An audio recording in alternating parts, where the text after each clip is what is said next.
There is a national stereotype that British people are obsessed with the weather. And there's an element of truth in it.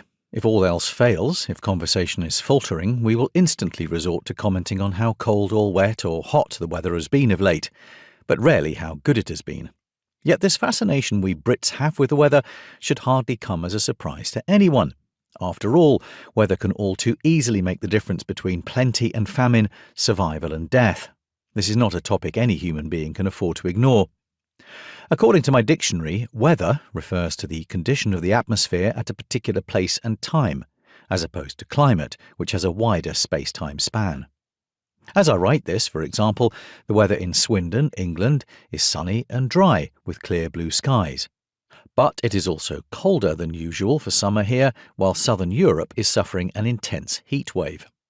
Although the official definition of the weather focuses only on the state of the Earth's atmosphere, which makes it seem limited to the behaviour of a few gases swirling above us, isolated from our everyday existence on the solid surface of the planet, the reality is very different.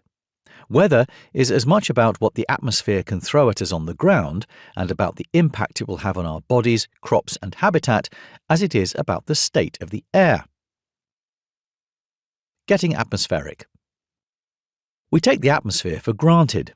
It seems little more than a layer of gas stuck to the outside of the planet by gravity. But this layer forms a vastly complex, ever-changing system, which is why meteorology, the science of predicting the weather, is anything but an easy task. The mix of gases that make up the atmosphere took a significant time to understand. Oxygen, that familiar gas essential for animal life, is around 21% of the atmospheric content, though there is far more nitrogen at 78%. Add to this a range of other lesser gases, notably argon and the greenhouse villain carbon dioxide, water both in the form of vapour, transparent gas and tiny droplets, and a host of particles including plenty of bacteria, and you have the near-invisible but essential blanket that gives the Earth the potential for life. However, it does not have a uniform structure.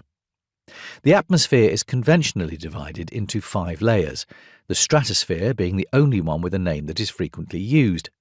This sits above the layer that we live in, which has the less familiar designation of the troposphere.